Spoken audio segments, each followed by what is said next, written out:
வணக்கம். கடந்த 31/8/2025 ஞாயிற்றுக்கிழமை காலை என் அலைபேசி அழைத்தது. மறுமுனையில் நண்பர் வெற்றிவேல் முருகன். ஜெயக்குமார் சார், நான் குடும்பத்துடன் இரும்புத்தலை வந்திருக்கிறேன் என்றார். இன்று மாலை தங்களை சந்திக்க வருகிறேன் என்றேன். மாலை நண்பர் முனைவர் ப. ராஜதுரை அவர்களுடன் இருசக்கர வாகனத்தில் பயணித்து இரும்புத்தலை சென்றேன். முதலில் இரும்புத்தலை கிராமத்தின் நல் வளர்ச்சிக்காக 24 மணி நேரமும் அயராது பாடுபட்டு வரும் நண்பர் துரை நடராசனார் அவர்களை சந்தித்தோம். நண்பர் துரை நடராசனாரின் மைத்துனரின் மகள்தான் நண்பர் வெற்றிவேல் முருகன் அவர்களின் வாழ்க்கை இணையர் திருமதி நித்யா அவர்கள். நண்பர் துரை நடராசனாரின் மைத்துனர் திரு பழனியப்பன் அவர்கள் பிறவியிலேயே கண் பார்வையினை இழந்தவர். இருப்பினும் இக்குறையினை கொஞ்சமும் பொருட்படுத்தாது தானே முன்னின்று விவசாய பணிகளை கவனித்து வருபவர். இதற்காகவே உயிர் கொடுக்கும் உழவன் எனும் விருதினையும் பெற்றவர். இவருக்கு ஒரு மகள், ஒரு மகன். மூத்தவர் நித்யா, இளையவர் கார்த்திக். இருவருமே பிறவியிலேயே கண் பார்வையினை இழந்தவர்கள். பார்வை இல்லாவிட்டால் என்ன, படிப்புதான் முக்கியம் என்பதனை உணர்ந்து நித்யா அவர்கள் MA B.Ed பட்டம் பயின்றவர். கார்த்திக்கோ முனைவர் பட்டம் பெற்றவர். நித்யாவின் வாழ்வில் இணையராக இணைந்தவர்தான் வெற்றிவேல் முருகன். இவரும் பிறவியிலேயே கண் பார்வையை இழந்தவர். இருப்பினும் தன்னந்தனியாக அமெரிக்கா வரை பறந்து சென்று முனைவர் பட்டம் பெற்றவர். தற்பொழுது பெங்களூர் சிஸ்கோ நிறுவனத்தில் HR ரெக்ரூட்மெண்ட் அலுவலராக பணியாற்றி வருகிறார். திருமதி நித்யா அவர்கள் தருமபுரியில் பார்வையற்றோருக்கான ஒரு பள்ளியில் ஆசிரியையாக பணியாற்றி வருகிறார். இவர்களுக்கு 2 குழந்தைகள், முத்துக்குமரன், கவினயா. இருவரும் இவ்வுலகினை கண்ணார கண்டு தங்கள் பெற்றோருக்கும் கண்களாக விளங்கி வருகின்றனர். நித்யாவின் சகோதரர் கார்த்திக். இவரது வாழ்க்கை இணையர் விஜயா. இவரும் கண் பார்வையினை இழந்தவர்தான். கார்த்திக் அவர்கள் தாய்க்கரங்கள் அறக்கட்டளை எனும் அமைப்பின் மூலம் தன் போன்ற பார்வையற்ற மாணவிகளுக்காக ஒரு இலவச உண்டு உறைவிட விடுதியை நடத்தி வருகின்றார். இவரது இணையர் திருமதி விஜயா கும்பகோணம் அரசு பெண்கள் கல்லூரியில் வருகை தரு விரிவுரையாளராக பணியாற்றி வருகிறார். நாள்தோறும் இவர் தனியாகவே இரும்பு தலையில் இருந்து பேருந்தில் பயணித்து கும்பகோணம் சென்று அங்கிருந்து கல்லூரிக்கு சென்று பணியாற்றிவிட்டு பேருந்திலேயே தன் இல்லத்திற்கு திரும்புகிறார். இவ்விருவரை பற்றியும் ஒரு வியப்பிற்குரிய செய்தி இருக்கிறது. இவர்கள் இருவரும் காதல் திருமணம் செய்து கொண்டவர்கள். இவர்களுக்கும் 2 பிள்ளைகள், நிரஞ்சன், சாதனா. இவர்கள் இருவரும் ஒளிபடைத்த கண்களை பெற்றவர்கள். நண்பர் துரை நடராசனார் அவர்களோடும் நண்பர் முனைவர் ப. ராஜதுரை அவர்களோடும் நண்பர் துரை நடராசனார் அவர்களின் மைத்துனர் திரு பழனியப்பன் அவர்களின் இல்லம் சென்றோம். அனைவரையும் சந்தித்தோம்.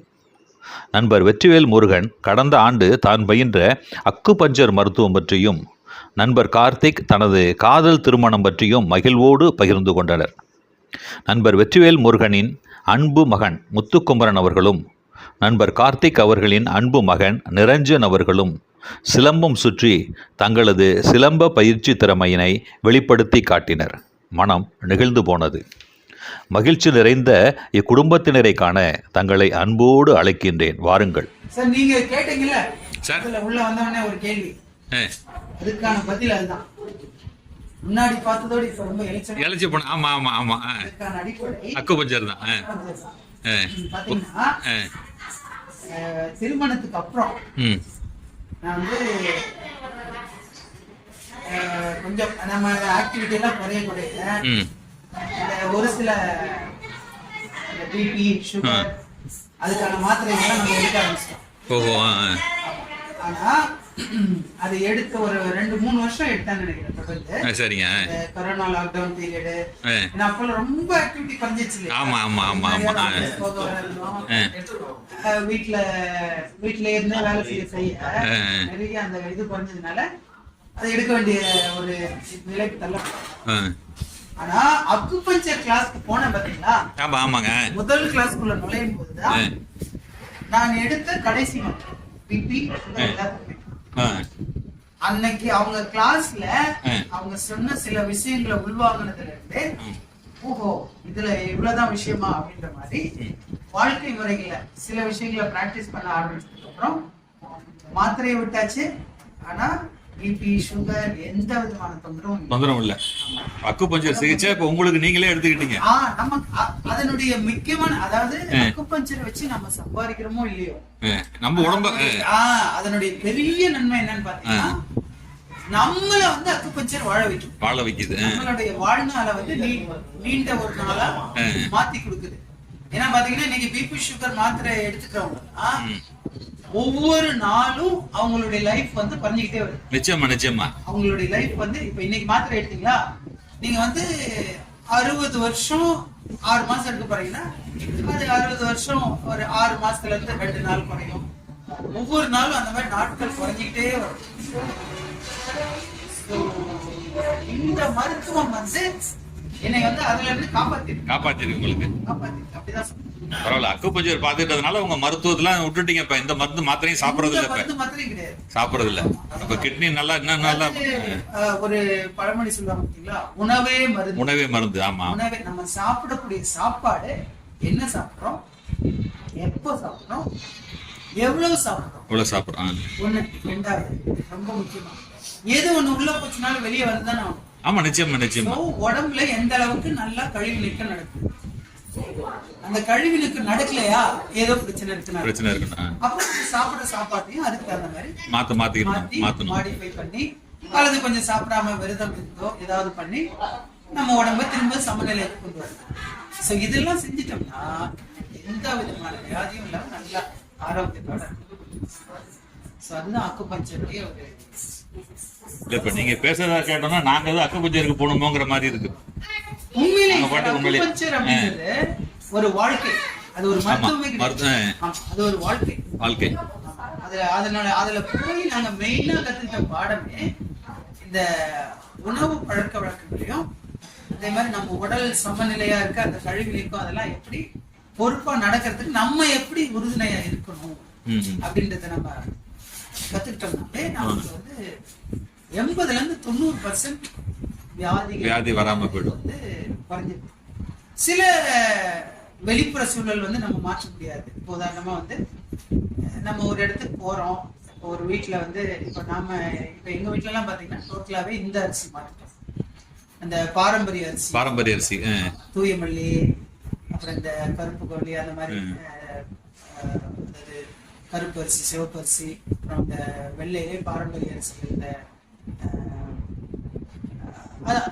தூயமல்லி மாதிரி சில வெரைட்டிஸ் மாத்திட்டீங்க. ஆமா, அந்த மாதிரி மாத்தியாச்சா. ஆனா இப்ப நாம வேற எங்கேயாவது போறோம்னு வச்சுக்கோங்களேன், அது மாதிரி எதிர்பார்க்க முடியாது அந்த இடத்துல. சோ கண்டிப்பா அங்க போடக்கூடிய அரிசி வந்து ஒரு உரம் போட்டு விளைஞ்ச அரிசியா தான் இருக்கும்.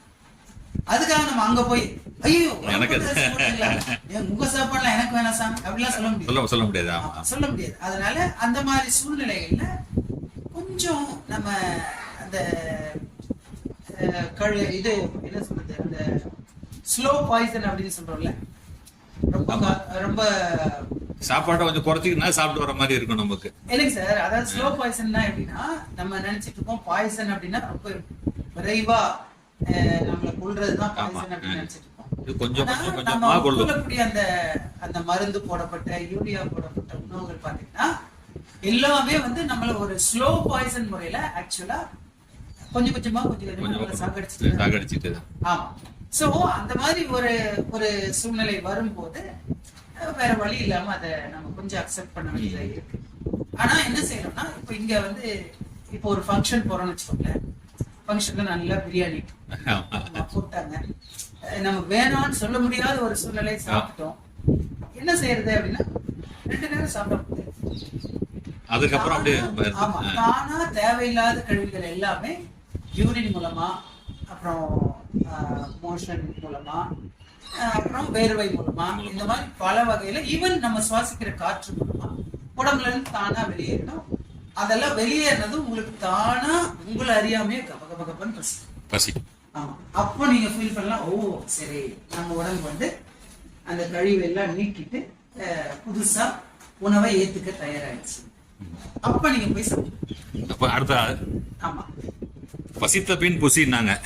அதுதான் அதேதான் புசி. அதுதான் வந்து மெயினான ஒரு தத்துவமே அந்த அக்குப்ரெஷர் பொறுத்தவரைக்கும். ஜென்ரலா மக்களுடைய பொதுவான அண்டர்ஸ்டாண்டிங் என்னன்னா அக்குப்ரெஷர் அக்குபஞ்சர் அப்படின்னா போவோம் ஊசி போடுவாங்க, உடம்பு ஃபுல்லா ஊசி போடுவாங்க, அந்த மாதிரி தான் நினைச்சிட்டு இருக்காங்க. ஆக்சுவலா அது கிடையாது. அக்குபஞ்சர்ன்றது அந்த ஏதாவது உடம்புல பிரச்சனை வரும்போது அந்த உடல் சமநிலையை கொண்டு வரதுக்கு நாங்க ஒரு பாயிண்ட சூஸ் பண்ணி ட்ரீட்மெண்ட் கொடுக்குறோம், அது ஓகே. ஆனா அது மட்டுமே அக்குபஞ்சர் கிடையாது.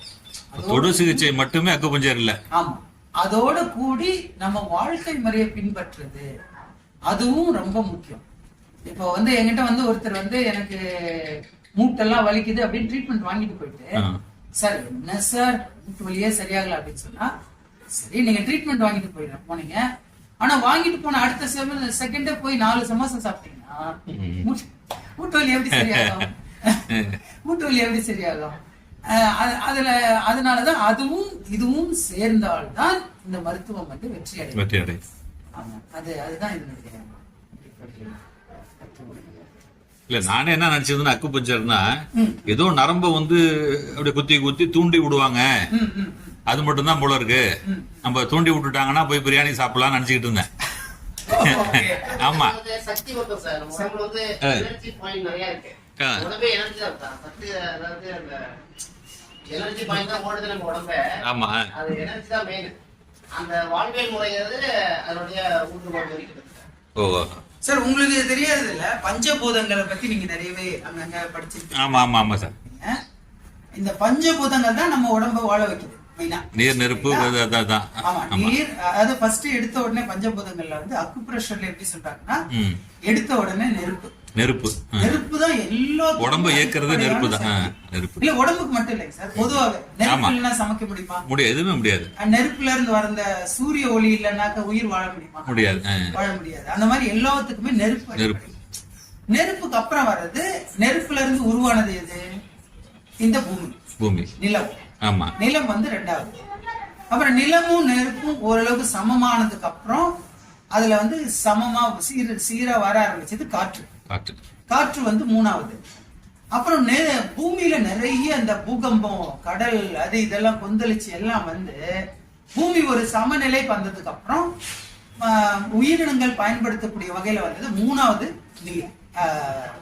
4வது வந்து நீர். அப்புறம் இதுக்கெல்லாம் அடிப்படை ஆதாரமா இருக்கிறது ஆகாயத்தை வந்து அக்குப்ரெஷர்ல மரம் அப்படின்னு சொல்லுவாங்க. மரம் மூலகம் அப்படின்னு சொல்லுவாங்க. சோ இந்த ஒவ்வொரு மூலகத்துக்கும் ஒவ்வொரு பாயிண்ட் இருக்கு. நான் பாருங்க என்னவோ நீங்க பேச வந்திருக்கீங்க. இல்ல பேசுங்க, நிச்சயமா சார். சோ ஒவ்வொரு மூலகமும் ஒவ்வொரு உறுப்போட தொடர்புடையது. நிறைய உறுப்புகள் இருக்கு. அதுக்கு இப்ப பாத்தீங்கன்னாக்கா சிறுநீரகம், உங்களுக்கு அது அந்த பேர்ல இருந்தே தெரிஞ்சிருக்கும். நீரகம், நீர் மூலகம். அதே வந்து கல்லீரல் சம்பந்தப்பட்டது. இது ஏதாவது யோசிக்க முடியுதா? பசுமை, பச்சை, கல்லீரல் அதோட தொடர்புடையதுனால அது மரமூலகம். மரம் சேர்ந்து இருக்கு இல்லையா? அதனால கல்லீரல் வந்து மரமூலகம். ஆமா. நுரையீரல்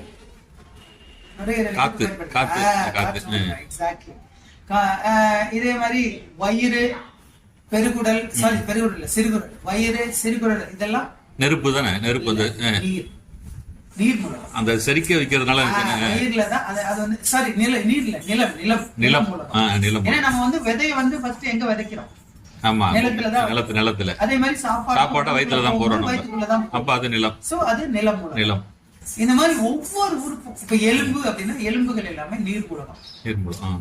எலும்பு, பல்லு, இதெல்லாமே நீர்மூலகம். நரம்பு, அதே வந்து நம்ம தசைகள், இந்த மசில்ஸ் சொல்றோம், அதெல்லாம் காற்று. தோல் வலி, அந்த மாதிரி அதெல்லாம் காற்று. அந்த மாதிரி ஒவ்வொரு உறுப்புக்கும் ஒவ்வொரு மூலகத்தோட தொடர்பு படுத்தி வச்சிருக்காங்க. இப்ப நாங்க அக்குப்ரெஷர்ல என்ன செய்யறோம் அப்படின்னா, இப்ப உங்களுக்கு வந்து தலைவலி வந்துருச்சு, தலைவலி இருக்கு அப்படின்னா நாங்க என்ன செய்யறோம்னா, நாடிய பாக்குறதுல உங்களுடைய மரமூலகம், அதாவது கல்லீரல் இருக்குல்ல, கல்லீரல் ஜீரணத்தோட தொடர்புடையது. சோ ஜென்ரலா பாத்தீங்கன்னா ஜீரண கோளாறு ஏற்படும் போது நிறைய பேருக்கு தலைவலி வரும். நிச்சயமா. ஆமா, ஜீரண கோளாறு, தூக்கத்தையும் கண்ட்ரோல் பண்றது நம்ம கல்லீரல். சோ இதுல எல்லாம் தொடர்புடையும் போது வந்து தலைவலி அந்த மாதிரி வரும். நாங்க என்ன பண்ணுவோம், நாடி இந்த கையில நாடி பிடிச்சு பார்த்து நாடியில ஒவ்வொரு உறுப்புக்கும் ஒவ்வொரு வகையா நாடி எப்படி துடிக்கும் அப்படின்ற மாதிரி எங்களுக்கு சொல்லி கொடுத்துருக்காங்க.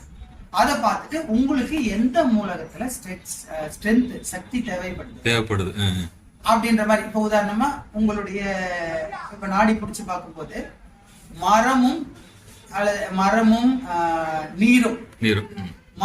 நீரும் வந்து ரொம்ப எனர்ஜி ரொம்ப தேவைப்படாம பற்றாக்குறையா இருக்கிறதுனால ரொம்ப வேகமா துடிச்சிட்டு இருக்கு, அது இருக்கிறது வந்து ரொம்ப இதுவா இருக்கு அப்படின்ற மாதிரி பார்த்தோம்னா டக்கு நாங்க என்ன செய்வோம், அந்த மரத்தையும் நிலத்தையும் இணைச்சு விட்டுரும். சாரி, மரத்தையும் நீரையும் இணைச்சு விட்டீங்கன்னா என்ன பண்ணும், உங்களுடைய வாழ்க்கை முறையை பொறுத்து அது வந்து என்ன செய்யும், மரத்துல இருந்து இப்போ நீர் வந்து அதிகமான சக்தியை வச்சுட்டு இருக்குன்னா அது சரியான மரத்துக்கு எவ்வளவு தேவைப்படுதோ அந்த சக்தி நீர்ல இருந்து மரத்துக்கு பேசும். ஸோ உடம்பு வந்து ஆட்டோமேட்டிக்கா சமநிலை ஆகும். உங்களுக்கு என்ன வியாதி இருக்கும் அந்த வியாதி வந்து குணமடையும். இவ்வளவே தான் சார் அக்குபஞ்சருடைய ட்ரீட்மெண்ட்டும் அதனுடைய தத்துவமும் ரொம்ப ரொம்ப சிம்பிள். இல்ல நீங்க இவ்வளவு எளிமையா சொல்லுவீங்க நான் எதிர்பார்க்கல.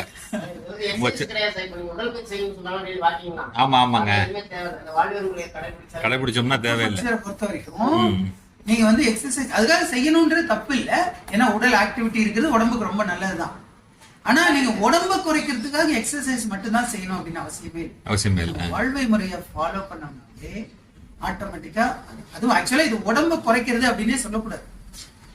இப்ப நானும் பாத்தீங்கன்னா வழக்கமா சொல்லுவாங்க இல்லையா, நிறைய பேர் நான் அந்த கட்டுரை நீங்க எழுதும் போது நான் சொல்லியிருக்கேன், நிறைய பேர் அமெரிக்காவில இருந்து ஏன் வந்த இதெல்லாம் என்ன வாழ்க்கை என்ன லைஃப். நான் இப்ப அக்குபஞ்சர் முடிஞ்சதுக்கு அப்புறம் கடவுளே நல்ல வேலை இந்தியாவுக்கு வந்தோம் எல்லாம் போனோம். ஏன்னா அங்க பாத்தீங்கன்னா காலையில எந்திரிக்கிறதுல இருந்து நைட்டு தூங்க போற வரைக்கும் எல்லா விஷயத்திலயுமே வந்து மருந்து தான், யூரியா தான், உரம் தான், ஆர்டிபிஷியல் செயற்கையா செய்யப்படுறது எல்லாமே அதுதான். சோ வந்து உடம்ப வந்து ரொம்ப ரொம்ப ரொம்ப அது வந்து என்ன செய்யும், கொஞ்சம் கொஞ்சமா அது எல்லாம் நம்ம உட்கொள்ள அல்லது அந்த காற்று சுவாசிக்க அது இதெல்லாம் பண்ண நம்ம வந்து நம்மளுடைய லைஃப் எக்ஸ்பெக்டன்சி அப்படின்னு சொல்லுவாங்கல்ல, வாழ்க்கை இது வந்து குறைஞ்சிக்கிட்டே வரும். அதே மாதிரி இப்படி ஒரு தத்துவம் வந்து அங்க நம்ம இருந்து படிச்சு வேலை பார்த்து ஒரு சிச்சுவேஷன்லயே அங்கேயே இருந்திருந்தோம்னா நமக்கு வந்து தொடர்புலயே வந்திருக்காரு. அந்த வகையில இந்தியா வந்ததுல நான் ஆக்சுவலா வந்து நல்ல வேலை நம்ம இங்க வந்துட்டோம். ஏன்னா நமக்கு வந்து பணம் காசு எல்லாத்தோட உடல் ஆரோக்கியம். எனக்கு உங்களை பார்த்தோன்னே அந்த உடல் மாற்றம் தான் எனக்கு கண்ணில் போட்டுச்சு. போன தடவை பார்த்ததுக்கு இப்ப வித்தியாசம் தெரியுது. ஆமா, ஏன்னா பாத்தீங்கன்னா என்னுடைய வெயிட் ஒரு ஸ்டேஜ்ல என்னுடைய வெயிட் வந்து கிட்டத்தட்ட 95 கிலோ. என்னதான் உயரமாவே இருந்தாலும் சிலர் சொல்லுவாங்க அது ஹைட்டுக்கு வெயிட்டுக்கு சரியா தானப்பா இருக்கு, நீ நல்லா உயரமா இருக்க அதனால 95 கிலோ சரியா. என்னதான் இருந்தாலும் 95 கிலோ ரொம்ப ரொம்ப அன்ஹெல்தி, ஒரு உடலுக்கு ஆரோக்கியமற்ற ஒரு பருமன். நிச்சயமா. இப்ப அந்த ஸ்டேஜ்ல நான் இருக்கேன். இப்ப 95 கிலோ 1 கிலோ குறைச்ச 94. அப்படிங்களா? ஆமா. அதே வந்து பாத்தீங்கன்னா இந்த அக்குப்ரெஷரை நான் ஃபாலோ பண்ண, இந்த வாழ்க்கை முறையை நான் ஃபாலோ பண்ண ஆரம்பிச்சு ஒரு 8 மாசம் கழிச்சு அது வந்து 95ல இருந்து கிட்டத்தட்ட ஒரு 80 குறைஞ்சு. பரவாயில்ல, பெரிய வித்தியாசம் தான். 82 குறைஞ்சு. அப்படியே ஒரு வருஷம் 1.5 வருஷம் கழிச்சு பார்க்கும்போது அது வந்து 73. இப்ப கடைசியில வந்து எங்க நிக்குதுன்னா 66ல வந்து 66. பெரிய சாதனை 66ல வந்து நிக்குது. ஆனா வந்து நிறைய பேர் சொல்லுவாங்க என்னப்பா வெயிட் குறைஞ்சிச்சு, சுகரா? மக்கள் பார்த்த உடனே ஃபர்ஸ்ட் கேக்குற கேள்வி நான் உங்களுக்கு சொல்றது, ஐயோ இப்பதான் நான் சுகர் இல்லாம இருக்கேன். ஆமா, இப்பதான் நான் சுகர் இல்லாம நல்லா ஹெல்தியா இருக்கேன் ஆக்சுவலா அப்படின்ற மாதிரி. அது கேட்டா சிலர் நம்பவும் மாட்டேன்றாங்கன்னு வச்சுக்கோங்களேன். அந்த அளவுக்கு நம்ம வந்து ஒரு ஹெல்தியா இருக்கோம். நான் ஒரு 2-3 உதாரணம் சொல்றேன். ஆக்சுவலா அந்த காலங்கள்ல உடல் வந்து ரொம்ப பருமன் அதிகமா இருந்த காலங்கள்ல எல்லாம் நமக்கு உடம்புல எங்கேயாவது புண்ணம் ஏதாவது வந்துச்சுன்னா குணமாகறதுக்கு கிட்டத்தட்ட காலம் எடுத்துக்கலாம், ஒரு 7 நாளோ 10 நாளோ. ஆனா இப்ப எல்லாம் பாத்தீங்கன்னா ஒரு கால்ல ஒரு புண்ணு வந்துச்சுன்னா அது 3 நாள் ஆறாம இருந்துச்சுன்னா அது பெரிய விஷயம். பெரிய விஷயம்.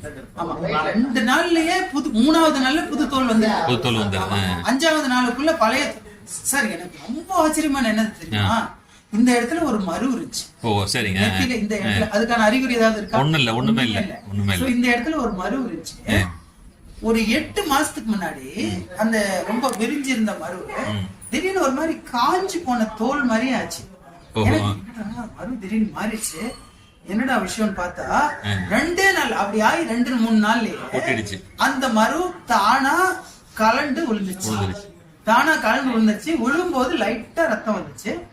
அதுல கொஞ்சம் ஏதோ பவுடரோ ஏதோ போட்டோம், அவ்வளவுதான். அதோட அந்த மரு இருந்த இடமே தெரியாம மறைஞ்சு போச்சு.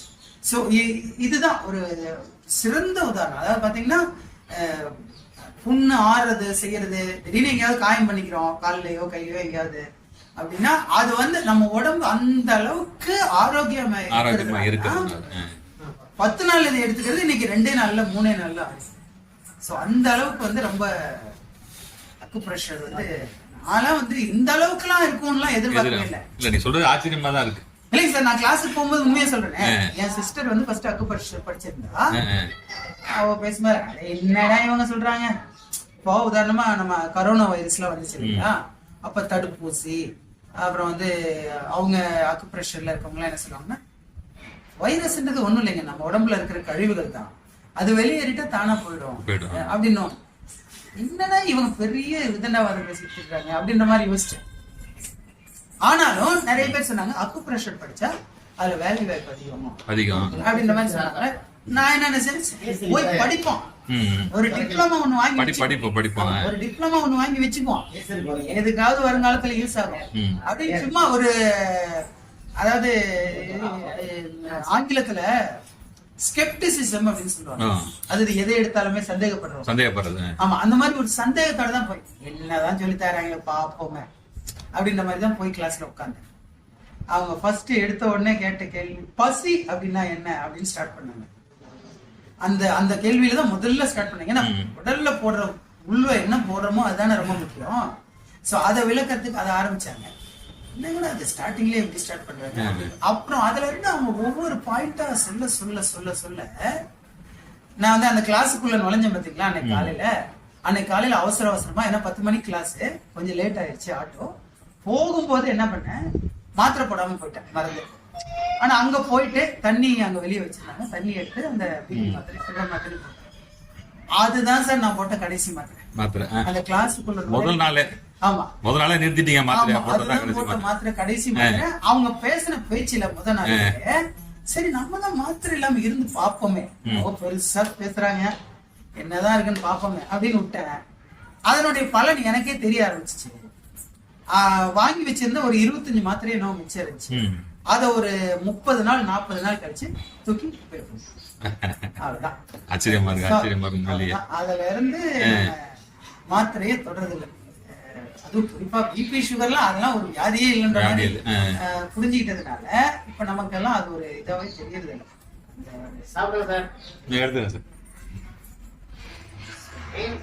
விட்டம்மாதான் வேற யாரு, விட்டம்மாதான் இந்த கவிதை தெரியும். சாப்பாடு எடுத்து வச்சுக்கோங்க. எப்படி சமைப்பேன்னு சொல்லு சார். அதான் கேக்குறாங்க எப்படி வந்து அடுப்புல வச்சு எடுப்பா அப்படின்னு சொல்லாது. லைவாடி செஞ்சு காட்டுற மாதிரி சொல்லணும்.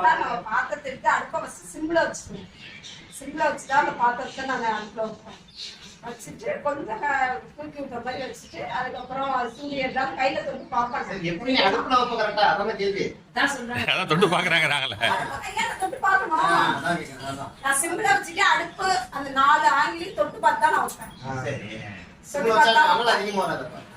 தொட்டு பார்த்து வச்சுட்டு சிம்ல அடுப்ப கொஞ்சம் அதிகமா சூடு ஏறினோட இப்படி வச்சனா கை எனக்கு தெரியும். சூடு ஏறிடும். அதுக்கப்புறம் நல்ல எண்ணெய் ஊற்றுவேன். எண்ணெய் ஊற்றினோட அது எண்ணெய் அந்த ஸ்மெல் வரும். அதுக்கப்புறம் அது என்ன பண்ணுமோ போட்டு நான் தாளிப்பேன். வெங்காயம் வதங்கிடுச்சுனாலும் வெங்காயத்தை போட்டு உப்பு போடும் வதங்கினாலும் அதோட ஸ்மெல் எனக்கு நல்லா தெரியும். ஏன்னா மத்த எல்லோ கலர்ல ரொம்ப ஸ்மெல் வேற மாதிரி இருக்கும். அதாவது பச்சை ஸ்மெல்லுக்கும் அந்த வெந்ததும் வர்ற ஸ்மெல்லுக்கும் நிறைய வித்தியாசம் தெரியும். என்ன சாப்பிடு எல்லாமே சம்பவமா நான் எண்ணெயில போடுறது போட மாட்டோமா. என் பையனை வச்சு கொஞ்சம் ட்ரை பண்ணிட்டு இருக்கேன். பப்பளம் பொரிக்கிறது அதெல்லாம் ஓ, நானே அவன் பையன் வச்சு எண்ணெய் காய வச்சு கொடுப்பான், அவன் போட்டு எடுப்பான். குழம்பெல்லாம் அதெல்லாம் simple ஆ அவங்க கொதிக்கிற எண்ணெயில எதுவும் பொருளை போட மாட்டேங்கிறாங்க. தெரிக்கும் அது தெரிக்க ஆபத்து உண்டாக்கும் அது. இதெல்லாம் ஓரளவுக்கு இப்ப அப்பளமும் நானே பொரிச்சு எடுத்துட்டு இருக்கேன், ட்ரை பண்ணிட்டு இருக்கேன். குழந்தையா இந்த நிதானமா வடை போண்டா அந்த மாதிரி எடுமா, அந்த கிடுக்கி வச்சு இப்படி எடுமான்னு சொல்லி விட்டுருக்காங்க. ஆனா எங்களை பொறுத்த வரைக்கும் வடை போண்டாலாம் செய்யாம இருக்கிறது ரொம்ப நல்லது. தட்டி போடு. ஏன்னா அதெல்லாம் வந்து டீப் ஃப்ரை பண்றதெல்லாம் ஜங்க் தானே. ஜங்க் நிச்சயமா சாப்பிடாம இருக்கிறது நல்லதுதான். கரெக்டா நான் செஞ்சுருவேன். இல்ல சாப்பிடாம இருக்கிறது, அது எப்போது தெரியாம சாப்பிட்டுட்டோம் அப்படின்னா தவறி. எப்படி செய்யணுட்டு இப்ப எங்கேயாவது போறோம் பஜ்ஜி குடிக்கிறாங்க, வேற வழி இல்ல, சாப்பிட்டோம்னா ஒரு வேளை சாப்பாட்டு கட்சி நம்ம இதுல வச்சா இவ்வளவு போதும் நமக்கு மீன் குழம்பு அப்படின்னு அந்த அளவுக்கு கரெக்டா கச்சிதமா போட்டு தாழ்த்து புளி சேர்ப்பாங்க அதெல்லாம் அப்படி சேர்ப்பாங்க. கையில நிதானமாவே எடுப்பேன். இவ்வளவுதான் எடுக்கணும், இவ்வளவுதான் இதுக்கு தண்ணி ஊத்தணும், இவ்வளவு தேங்காய் போட்டா போதும். மிளகாத்தூள்லாம் அதுக்கு அந்த ஸ்பூன் இருக்கும். ஸ்கூல் கரெக்டா அளவு வச்சுக்காங்க. உப்பா இருந்தாலும் எதா இருந்தாலும் அது இவங்க பையனுக்கு மத்த அம்மா வீட்டு இருந்தாலே கஷ்டம். அதை மாத்தி வச்சிருவாங்க. யாருமே விட மாட்டேன். அம்மா விடாதுல்ல. நீங்க அரிஞ்சு கொடுங்க, நான் தாளிக்கிறேன். அடுப்பு விட முடியாது, அறிய விடாது. என்ன பொருள் எனக்கு வேணா செஞ்சு கொடுங்க. அவ்வளவுதான். இந்த பொருளை மாத்தி வச்சிருந்தாங்க, அடுத்த நாள் தேடணுன்ட்டு விடாது. வெட்டியில் முழு இலத்தி போயிட்டாரு. சரி உன்னோட சாப்பாடு சாப்பிட்டு சாப்பாடு தெரியலன்னு பாத்தீங்களா? டயட் மாமா. திட்டு நீங்க வேற எதுக்கு இவ்வளவு வச்ச? சாப்பாடு வந்து இந்த அளவுதான், இதுக்கு மேல வைக்க கூடாது. 4 இட்லி 3 இட்லி 4 இட்லிக்கு மேல வச்சாவே இவ்வளவு சாதம் நான் குக்கர்ல எல்லாம் வைக்க மாட்டோம், நானே தான் வடிப்பேன். அது ஒரு விஷயம் சார். குக்கர் சாதம் வந்து அப்படியே அர்ஜென்ட்லி வடிச்சுதான் சாப்பிடுவேன். வடிச்ச சாப்பாடு. காலையிலே பார்த்தோம்னா தெரியும் எல்லாம். இவங்க செஞ்சு வச்சிருவாங்க, பசங்க எடுத்து வச்சு அழகா சாப்பிட்டு அவங்களுடைய பொருளை அவங்க எடுத்து வச்சுருவாங்க. இப்ப என்ன பண்ணுவோம் காலையில?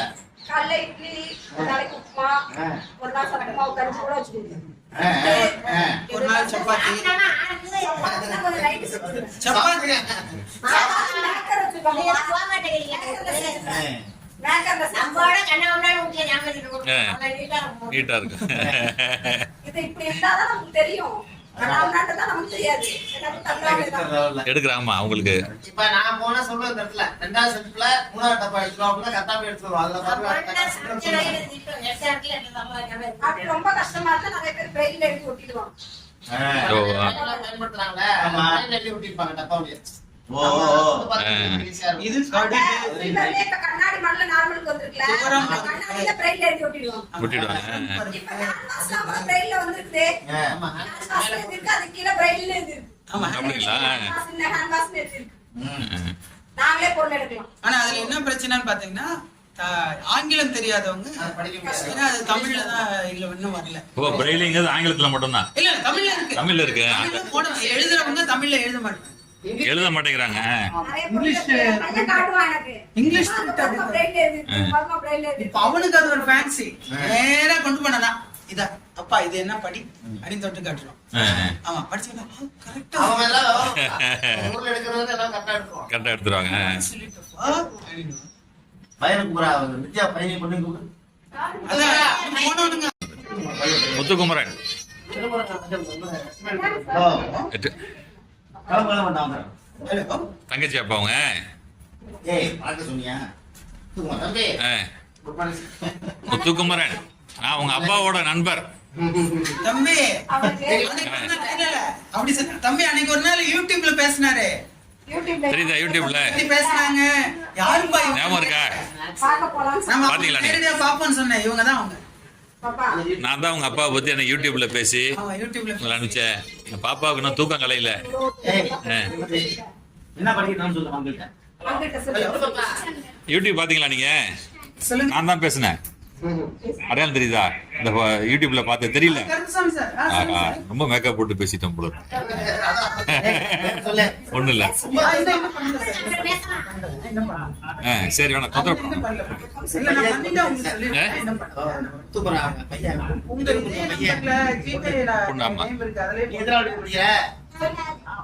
நாலாவது. இல்ல இல்ல இன்னும் வரல இன்னும் வரல. சரி சிலம்பத்துல வாங்கின கோப்பி அம்மா அப்பா சிலம்பம் ஃபர்ஸ்ட் கப் தான் இருக்கு. ஃபர்ஸ்ட் கப் வாங்கியிருக்கீங்க. அடுத்த மெடல் அடுத்து தமிழ்நாடு லெவல்ல போட்டி வச்சிருக்காங்க போல இதுல. அப்படிங்களா? தமிழ்நாடு லெவல்லையா அது? ஆமா. பெண்கள் கல்லூரி. அன்னைக்கு கார்த்திக் சாரை தனியா பார்த்து பேசிட்டு இருந்தேன். எப்படி நீங்க 2 பேரும் லவ் பண்ணி கல்யாணம் பண்ணிட்டீங்க எல்லாம் கேட்டேன் அவங்கள்ட்ட. கார்த்திகிட்டயா? ஆமா கார்த்திகிட்ட. கார்த்தியோட அந்த தாய்க்கரங்கள் அமைப்பு ஒரு நாள் போனேன். அதை நான் தெரிஞ்சுக்கணும்னு வீடியோல போட்டியா? ஆமா அதுல கேட்டேன். ஆமா கடைசியா நான் சொன்னது நான் முதல்ல எனக்கு தெரியல எனக்கு எப்படின்னு கேட்டேன். அப்புறம் தான் 2 பேரும் நாங்க காதலிச்சு திருமணம் பண்ணிட்டோம்னு சொன்னாப்புல. ரொம்ப ஆச்சரியமா இருந்துச்சு, சந்தோஷமாவும் இருந்துச்சு. சார் எப்படி சார் உங்க அந்த காதல் இதை சொல்லுங்களேன்னு கேள்வி கேட்டேன் அன்னைக்கு. அப்பதான் சொன்னாங்க திருச்சி கும்பகோணத்துல நீங்க பணியாற்றிட்டு இருக்கீங்கன்னு சொன்னாங்க. எந்த பஸ்லயே போயிட்டு வந்துருவாப்புல, போயிட்டு வந்துட்டீங்கன்னு சொன்னாப்புல. ரொம்ப சந்தோஷம் சார். அந்த விஷயத்துல குறிப்பா பார்வை உள்ளவர்கள்ட்ட நிறைய மிஸ் அண்டர்ஸ்டாண்டிங் இருக்கு. அதுல அது வந்து நீங்க கொஞ்சம் நிச்சயமா பார்வை இருக்கிறதுனாலே நிறைய மிஸ் அண்டர்ஸ்டாண்டிங். இல்ல இல்ல ஆமா. குறிப்பா இப்ப நீங்க கேட்டீங்கல்ல நீங்க எப்படி லவ் பண்ணீங்க அப்படின்னு கேட்டீங்கல்ல, அந்த விஷயத்துல பார்வையாளர்கள் நிறைய மிஸ் அண்டர்ஸ்டாண்டிங். அவங்க என்னன்னா இப்ப பொதுவாவே சொல்லுவேன், ஒருத்தரை பத்தி புரிஞ்சுக்கணும் அப்படின்னா ஃபர்ஸ்ட் என்ன செய்யறோம்னா அவங்க நம்மளை பாக்குறாங்க, நம்ம அவங்கள பாக்குறோம், அந்த ஐ கான்டாக்ட் அண்ணளவு நோக்கினால் அவ்வளவு. சோ பெரும்பாலான ஒரு பொதுவான நம்பிக்கை என்னன்னா ஒருத்தர் கண்ணால பார்த்தாதான் காதல் வரும். அது இப்ப நினைக்கிறாங்க அந்த மாதிரி. இல்ல இல்ல இப்ப வர்றது எல்லாமே தோற்றத்தை வச்சே காதலிக்கிறாங்க அவங்க. தோற்றம் ஒண்ணு, அது மெயினா வந்து இப்ப நீங்க பேசுறீங்க, உங்களை வந்து நான் பார்த்து பேசல, அது எனக்கு அந்த பார்த்து பேசக்கூடிய தன்மை எனக்கு இருக்கா இல்லையான்னு முக்கியம் இல்ல. உங்களை நான் பார்த்து பேசலன்னா நான் வந்து சில விஷயங்களுக்கு தகுதி இந்த மாதிரியான ஒரு தவறான ஒரு நம்பிக்கை வந்து இருக்கிறதுனாலதான் நிறைய விஷயங்கள்ல என்ன செய்யணும்னா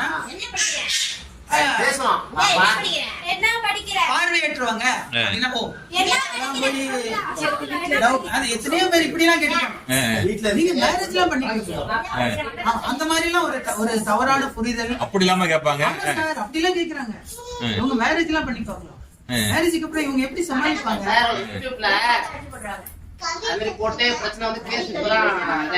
ஆமா அதே மாதிரி வந்து இவங்க எப்படி குழந்தைகள் எல்லாம் வளர்ப்பாங்க, அந்த மாதிரி எல்லாம் கேள்வி கேட்பாங்க. நிறைய விஷயம் அதுல வந்து நம்ம அதாவது என்ன ஒரு முக்கியமான விஷயத்த சொல்லணும் அப்படின்னா, இப்ப பார்வையற்றவர்களை பொறுத்த வரைக்கும் எந்த ஒரு விஷயத்தையுமே அவங்க எப்படி புரிஞ்சுக்கிறாங்கன்னா காதால கேட்பது, கையால தொட்டு பார்க்க. காதலுக்கும் அதுதான் பொருள்.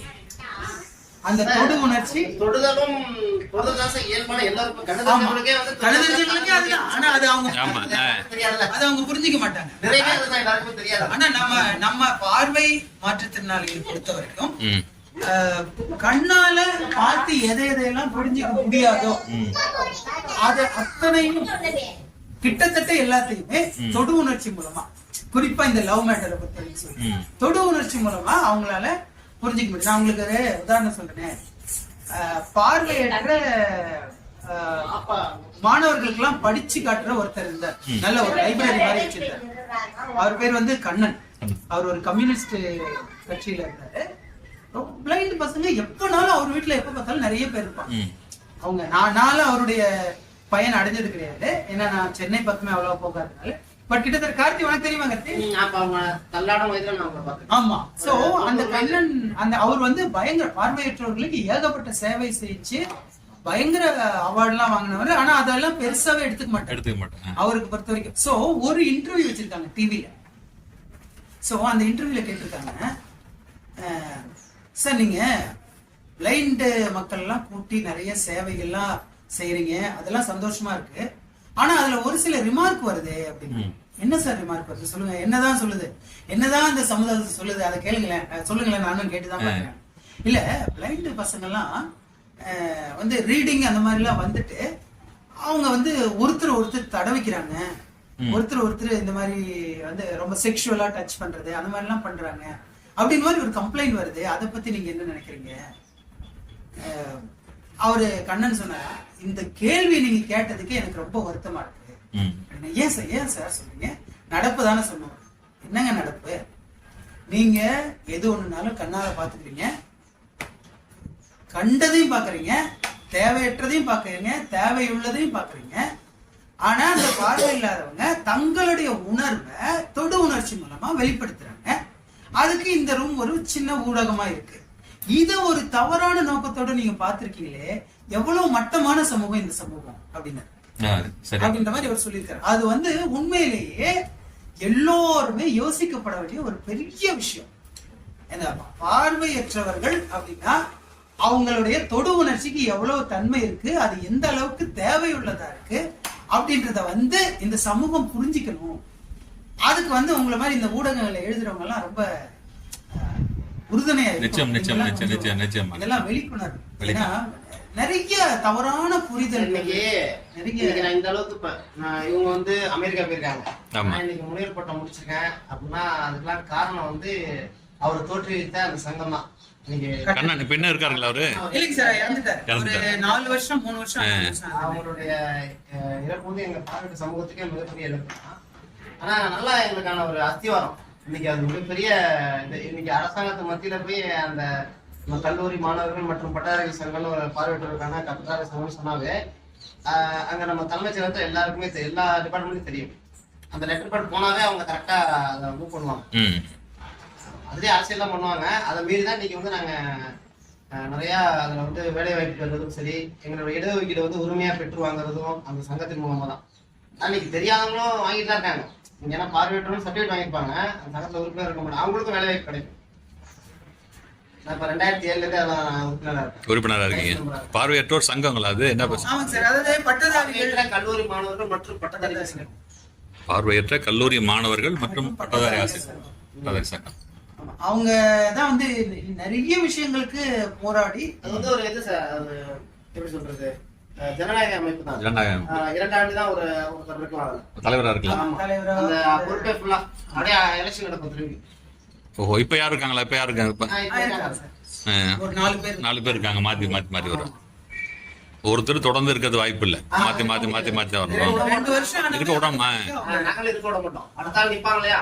ஆமா, நிச்சயமா. சேவை செய்யணும். ஆமா, அவங்க எல்லாத்தையும் ஆமா சேவைதான். பொறுப்பெடுத்து செய்யறது ஒரு சேவை தானே. நிச்சயமா.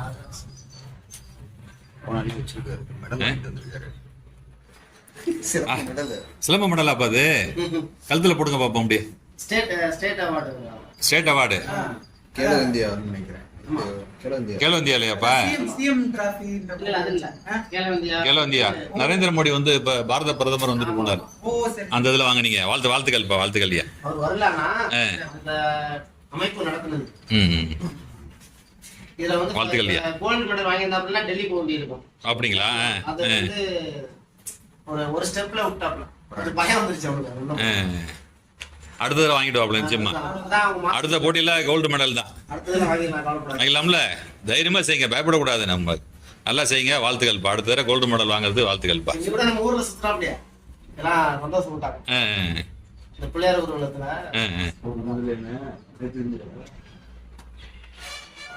உண்மையிலேயே பார்க்கும்போது எனக்கு குழந்தை வளர்க்கறத பத்தி எல்லாம் உங்கள்ட்ட தான் தெரிஞ்சுக்கணும். நாங்களும் கல்யாணம் பண்ணிட்டோம், 2 புள்ள வச்சிருக்கோம், பிள்ளையும் கல்யாணம் பண்ணிட்டோன்னு வச்சுங்களேன். ஆனாலும் அந்த முறையான ஒரு அந்த குழந்தை வளர்ப்பு எப்படி வளர்க்கணுங்கிறத, எப்படி அவங்களுக்கு வந்து அந்த ஒரு அந்த இது இருக்குல்லங்க. சொல்லுவாங்க சாரே அப்படிதான் சொல்லுவாங்க. ஹோட்டல்ல சாப்பிட போனோம்னா பணம் கொடுத்துட்டு தர்மபுரியில பாத்தீங்கன்னா இப்போ டிபார்ட்மெண்ட் ஸ்டோர், அங்க ரங்கா டிபார்ட்மெண்ட் ஸ்டோர் பெரிய ஸ்டோர். அந்த ஸ்டோர்ல இருக்கிறவங்க இவனுக்கு தெரியாதவங்களே யாருமே கிடையாது. ஆமா, இவனுக்கு தெரியாது. போனா உனக்குதான் தெரியல, நீயே காடை போடுறா. ஏதோ கொடுத்தாங்க, பில் போடல. சரி ஓகே நீங்க போயிட்டு வா, அப்புறம் நாளைக்கு வந்து பாத்துக்க அப்படின்னு அனுப்பிட்டாங்க. அந்த அளவுக்கு தெரியுதுங்கிறது. இவனே பில் போட்டுவான், எந்த பட்டன் அழுத்தணும்னு தெரியும். இவன் அங்க சிலர் எல்லாம் கேக்குறாங்க சும்மா ஜோக்கா, டேய் தம்பி நீ பேசாம இங்க வேலைக்கு வந்துடுறா அப்படின்ற மாதிரி எல்லாம் நல்லா. அதாவது எல்லாம் அத்துப்படி, எந்த பட்டன் ஃபர்ஸ்ட் பிரஸ் பண்ணணும், என்ன ஏடிஎம்ல அப்டேட் பண்ணுவா சூப்பராவே. அப்படியே எல்லாமே 6 வயசானவங்க கேட்டாலே எடுத்துட்டு அவங்க ஆட்டோக்காரர் ரெகுலரா அவங்க. ஆமா, அவங்க ஆட்டோக்காரர் கொஞ்சம் ஒரு 55 வயசானவர். அவரு கொஞ்சம் படிப்பறிவு இல்லாதனால அந்த ஏடிஎம்ல அதனால அவர் ஏடிஎம் எடுக்கணும்னா இவனை கூட்டு போறாரு, டேய் முத்து வாடா கார்டுல காசு எடுத்துக்கிறா. அந்த மாதிரி அது சின்ன வயசுல இருந்தே தானா வந்துருது சார். இப்ப முத்துக்குமார் எல்லாம் வந்து ஃபர்ஸ்ட் ஒரு 2 வருஷம் இங்கதான் இருந்தான். அப்படிங்களா? இங்கதான் 1.5 வருஷம் 2 வருஷம் இங்கதான் இருந்தான். அப்போ இருந்தே என்ன பண்றேன், அவங்க தாத்தாவும் பிளைண்ட்ன்றதுனால அவருக்கு அந்த கூட போறது, செப்பல்லாம் எடுத்து கொடுக்கறது, அது மாதிரி அந்த ஒரு சின்ன அந்த ஒரு மனப்பான்மை வந்து அந்த சின்ன வயசுலயே தானா வந்துருச்சு. இதை செய்யணும், நம்ம அப்பா அம்மாவுக்கு இதை செய்யணும், இதுதான் இப்ப செய்யணும். தஞ்சாவூர்ல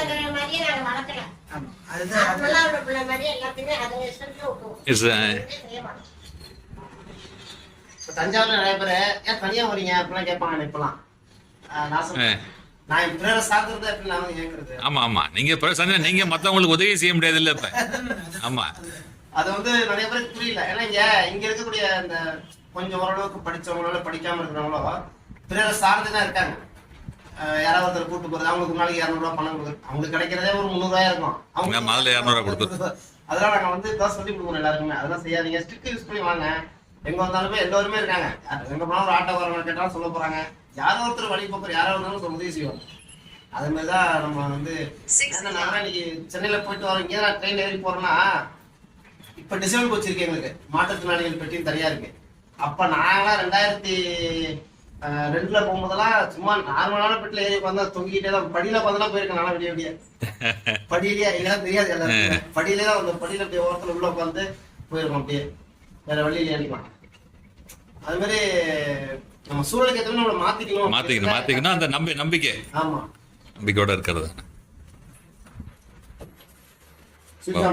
சார் சாப்பிடுவோம் சார், மகிழ்ச்சி. எடு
முதல்ல குத்துவரசு போட்டேன்.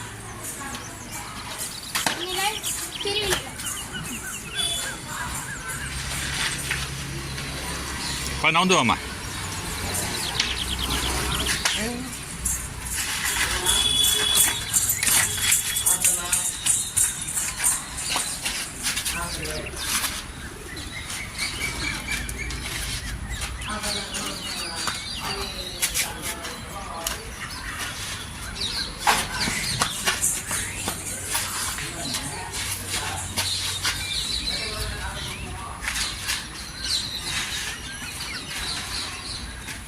படைய வச்சு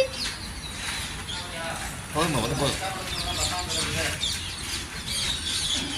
பேசுறதுனால அதான் படைய வச்சு.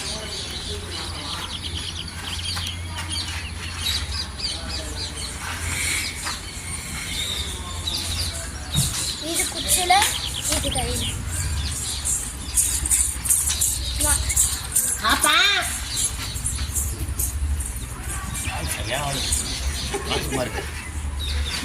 இது மட்டும் இல்ல, நிறைய இருக்கு. சொல்வாள் ஸ்டிக் அருமை அருமைப்பா, வாழ்த்துக்கள்.